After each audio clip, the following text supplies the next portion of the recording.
Morning everyone. So a slightly unexpected video this morning. I'll say slightly unexpected, actually, it's very unexpected. So as you'll have no doubt deduced from the title of the video, I've only gone and caught my first blooming swarm. It was late evening yesterday. It was Monday the 20th of April, so very early in the season. I looked at my WhatsApp group there for our beekeeping group about 6 o'clock yesterday evening and saw that there was a swarm about sort of 15-20 minutes from where I live, which nobody else was able to collect.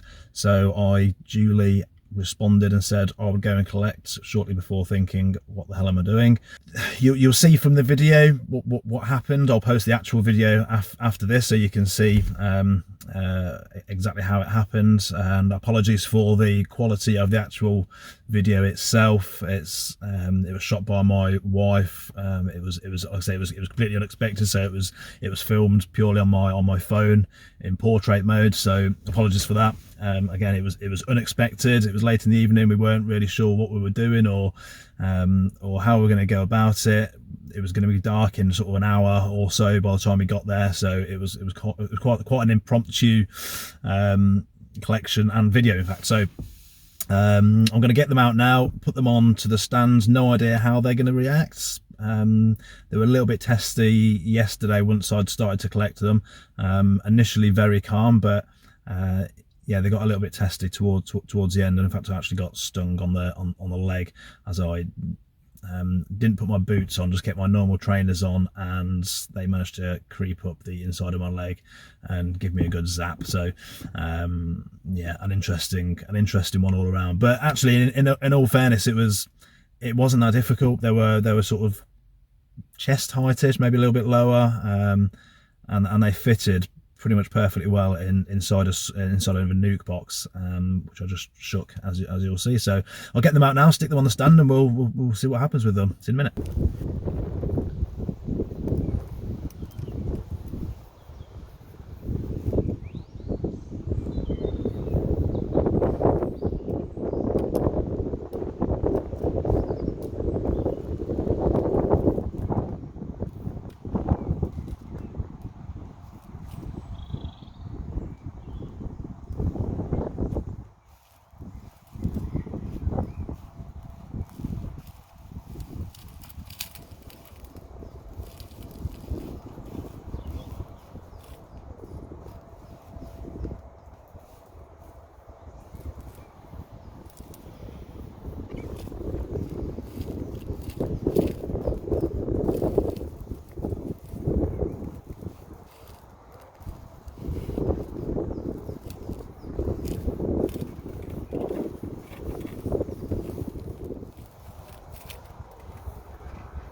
a bit annoyed with you.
Okay, so apologies about the quality of the audio. I'm using my phone camera again. It's currently just gone 8 o'clock in the morning, maybe quarter past 8 in the morning. So I need to be at work relatively soon. So it's quite a quick video to just to show you the swarm that I collected and what happens when I release them to the outside world on their new home. So it was quite windy when I collected them last night, so they were blowing around everywhere. They did get a little bit testy at times, and I did get stung, as I said. So I'll go ahead now, undo them, and see what happens.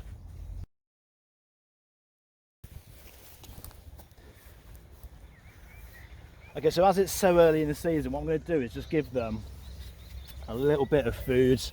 I don't think there's much nectar around at the moment, so I want them to be able to build up as quickly as possible and give them the best possible chance of surviving. I'll just give you a bit of a closer shot. Hopefully you can see in there. This is a polyhive nuke from Maysmore. As you can see, it's got a feeding section on the top where the bees can come up. They'll go, when I put the feed in, they'll go down into the little sort of chamber sort of area here where the sugar syrup will enter through underneath here. It's 2-to-1 sugar syrup that I'm using, which will hopefully enable them to be able to build up quite nicely over the summer. There's a few of them flying about.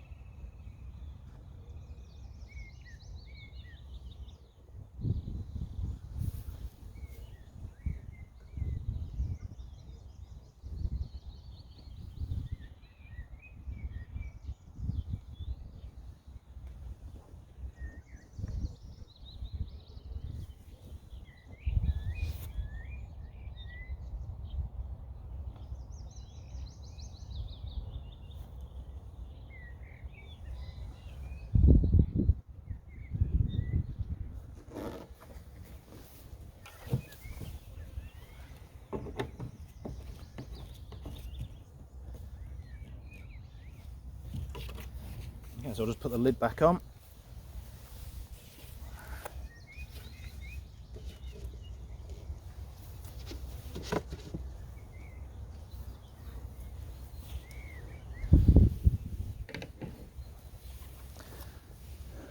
And I'll just show you the front of the hive. I guess this is the front of the polynuke.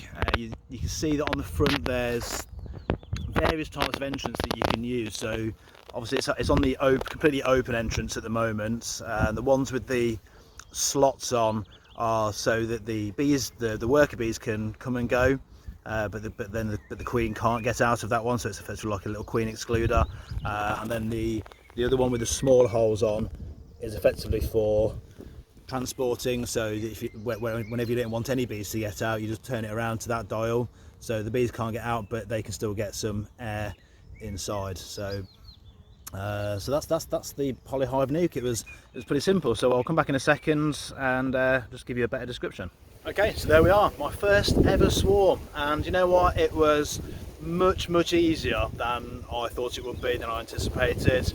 The whole process from getting there at the site where they were located to driving away probably took no more than 35-40 minutes, and I probably could have got that down a fair bit more as well, but obviously I've never done it before, wasn't really sure what I was doing. There was a few bits that I would definitely do better again next time, so I messed around a bit too long with or before I got the frames in there. I probably should have got the frames in a little bit sooner and allowed them to get in a little bit quicker, but all in all it was very quick. I put the nuke box underneath. I couldn't decide whether I was going to chop the branch off and allow them just to drop into the box, or whether I was going to shake it in. My initial thoughts were that I was going to actually snip the branch off, as you can probably see in the video, and just allow them to fall into the box. But because of how uneven the ground was below the colony, I decided that it was best just to hold the nuke box underneath, give them a good shake, and you know what? 95% of them went in straight away. There was only a few stragglers left outside. I gave it another sort of 10 minutes or so, and by that time most of them had gone back in. I relocated them obviously onto another sheet, just to make it a little bit more even for them, so they could manoeuvre a little bit better into the nuke box. I closed them up. I wrapped them in 2 sheets just to make sure that they weren't going to escape whilst in the car, and I wrapped them in brown tape as well, just to make absolutely certain, as I really didn't want bees flying around in the car. And as you saw this morning, we opened them up. and they were happy as anything. Nice and timid. Hopefully that's a sign of things to come. Hopefully they stay nice and timid. I don't know if you can see on the video actually, but they were a very dark bee, much darker than I've had previously, so I believe that's an indication that they are more of a native English bee, rather than the Italian bee, which tends to be a little bit lighter. So yeah, that was it. It was easy, and free bees. Who can't help but want free bees, rather than paying 220 quid or so for a nuke. And you know what, it's a good service to be able to provide. No one wants a swarm of bees in their local area. This one was actually located in a public park. Yeah, as you can see from the video, they weren't aggressive. They weren't bothering anyone. In fact, the guy that reported them said that most people were just walking by and didn't even notice them. So, but I'm super happy, really happy that I've got another nuke now. So I'll come back in a week, 10 days maybe, just to see how they're doing. I may come back in the interim in a couple of days or so, just top up their foods, but it won't be an inspection. It'll just be to top up the food. I might take a little video of that just to show you. So there we are, free bees. Thanks for watching. As usual, if you like what you see, please do subscribe and like, and we'll see you in the next video. Thanks very much.